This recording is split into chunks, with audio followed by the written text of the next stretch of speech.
آج ہم نے نوجوانوں کو یہ درس دینا ہے کہ جناب آپ کے رول ماڈل ہیری پوٹر یا جسٹن بیبر یا مائیکل جیکسن نہیں ہے.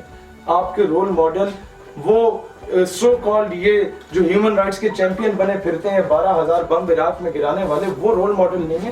آپ کا رول ماڈل یہ سو کالڈ وومن رائٹس کے نام پہ عورت کو نیم بنانا، حالت میں موم بتیاں پکڑا کے سڑکوں پہ نکال لینا، یہ لوگ نہیں ہیں. آپ کے رول ماڈل اصل وہ ہیں جو 17 سال کی عمر میں ایک بہن کے خط میں وہاں سے اٹھ کے محمد بن قاسم کی صورت میں سندھ آ جاتے ہیں. آپ کے رول ماڈل وہ ہیں جب دشمن کے لشکر کو 8 سے 10 گنا زیادہ حاوی پاتا ہے تو وہ کشتیاں جلا دیتے ہیں طارق بن زیاد کی صورت میں، لیکن پیچھے کا رخ نہیں کرتا.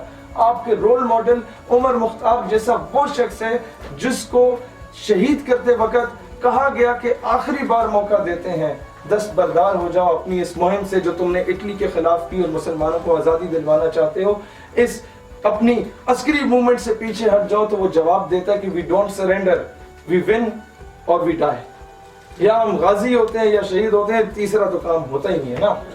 یا ہم جیتتے ہیں یا اپنی جان کا نذرانہ دیتے ہیں. پھر وہی عمر مختار 10 سال کے بعد اس کی قربانی کے لیبیا آزاد ہوتا ہے. آج بھی اس کے نوٹ پہ اس کی تصویر ہے. تو ہم تو کہتے ہیں جس طرح پہلے ہستیوں نے کہا کہ ہماری جو فوج ہے وہ ماؤں کی گود میں پرورش پا رہی ہے. انشاءاللہ جب وہ بچے جوان ہوں گے، اور اب جو یونیورسٹیز اور کالجز کی کھیپ ہم تیار کر رہے ہیں، تو پہلے تو یہ دوست موجود ہیں، یہ پوچھتے تھے کہ جناب آپ نہیں ہوں گے تو کیا ہوگا. میں نے کہا ہم جس نظریے کی جس کاز کی بات کر رہے ہیں وہ ہمارا محتاج بھی نہیں ہے، ہم اس کے محتاج ہیں. اور ہاں، پہلے مجھے ڈر تھا کہ یار کون یونیورسٹیز اور کالجز میں یہ پیغام لے کے چلے گا 2-4 سال پہلے، لیکن اب الحمدللہ مجھے فخر سے کہہ سکتا ہوں کہ ہر تعلیمی ادارے میں شہید سیالوی اور کئی شہید سیالوی موجود ہیں کہ ہمارے بغیر بھی یہ کام چلے گا انشاءاللہ.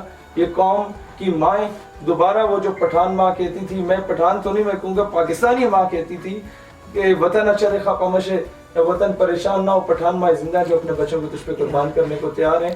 یہ مائیں دوبارہ محمد بن قاسم کو جنم دیں گی.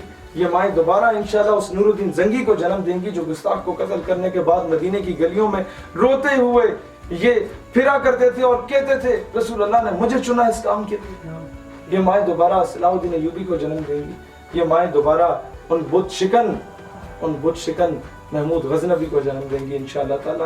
اب میں بہت روشن مستقبل دیکھ رہا ہوں. ایک وقت پہ کچھ عرصہ پہلے میں پریشان تھا کہ شاید ہم اس نسل کو ضائع کر بیٹھے ہیں، لیکن اب الحمدللہ بہت امید ہے کہ یہ نسل دوبارہ ابھرے گی اور جو محنت کی وہ کبھی رائگاں نہیں جائے گی. اور اس کا نتیجہ ہم دیکھ رہے ہیں کہ اللہ تعالیٰ نے ہمیں ہماری اوقات سے، ہماری حیثیت سے بے پناہ بڑھ کے نوازا ہے. اور وہی لیسن جو آپ کو آتے وقت رستے میں کہہ رہا تھا کہ اس کی وجہ کیا ہے یا راز کیا ہے، وہ راز اقبال نے جو ہے نا وہ پوری قوم کو بتا دیا کہ کی محمد سے وفا تو نے. یہ آپ ابھی ایک دو اور چیز دیکھیں، 2 مصرے ہیں شعر کے، لیکن پہلے مصرے میں بھی 2 مصرے ہیں. کہتا ہے کہ محمد سے وفا تو نے تو شرط رکھ دی تو ہم تیرے ہیں، ادروائز نہیں. پھر یہ جہاں چیز ہے کیا لوہ قلم تیرا ہے، سب کچھ تمہارا ہو گیا.